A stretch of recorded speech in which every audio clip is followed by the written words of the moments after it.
continuons notre balade à l'est de la capitale, à Joinville-le-Pont. Ici, la brigade fluviale des sapeurs-pompiers de Paris s'entraîne avec ses chiens. Sandrine va découvrir un exercice de recherche surprenant.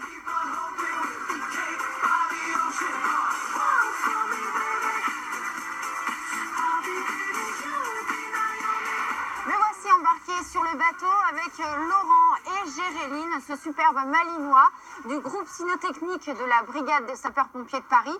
Alors aujourd'hui, on va faire une recherche de personnes sous l'eau grâce aux chiens. Alors Laurent, là, comment est Géréline? Elle est tranquille, elle recherche déjà? Moi, lorsque je lui mets ce harnais, qu'elle est sur ce bateau avec ma tenue, la chienne sait qu'elle va rechercher quelqu'un dans l'eau. Parce qu'il y a plusieurs étapes au niveau de l'apprentissage des chiens. Oui, voilà, c'est très très long. Hein. Première étape, on l'a vu tout à l'heure avec un chien qui avait 6 mois. Voilà. Juste, on lance la balle vers le plongeur. Voilà, on va commencer à faire comprendre au chien que le jeu va se faire dans l'eau à travers un plongeur. Voilà, donc on va insérer petit à petit le contexte aquatique au jeu. On va rajouter dans une seconde étape le bateau, l'embarcation, avec la possibilité de plonger pour aller tout simplement jouer avec le plongeur. Et la troisième étape de formation, là, le plongeur s'immerge et il ne reste que l'olfaction canine pour pouvoir faire sortir le plongeur de l'eau, tout simplement. Alors là, justement, on va donc sur un entraînement. Aujourd'hui, on est sur un entraînement. Donc il y a un plongeur, un sapeur-pompier qui est dans l'eau actuellement. Et Géréline est censée le retrouver. On y va? On y va.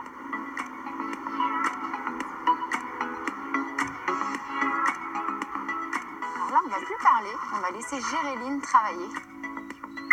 Oui, bébé.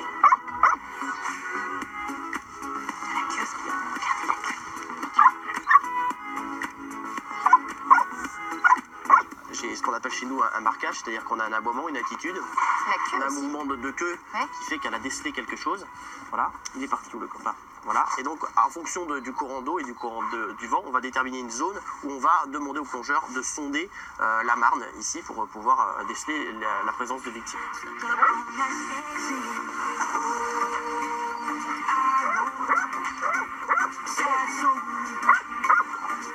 Là, elle fait son jeu.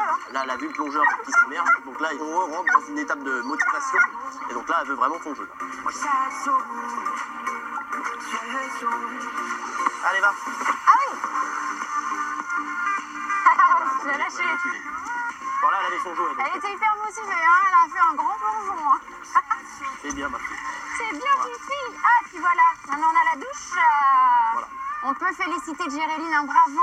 Bravo, Fifi. Lorsque le plongeur sort de l'eau, il nous donne une petite récompense. Voilà. C'est le jeu. Ah, on l'a vraiment ancré sur le jeu, mais dans un contexte opérationnel. Voilà. Comment elle fait pour repérer une victime sous l'eau? Lorsque vous êtes sous l'eau, vous avez votre épiderme, le sébum, qui va remonter à la surface de l'eau. Il va y avoir on va matérialiser sur une nappe d'huile, tout simplement. Ça va être une espèce de flaque olfactive qui va sortir de l'eau, qui vont être décelées par le chien de manière très efficace, puisque le chien a un odorat beaucoup plus puissant que l'homme. Bah, super. Merci de nous avoir présenté ce beau travail que vous faites. Et puis, on va retourner sur la berge. Très bien.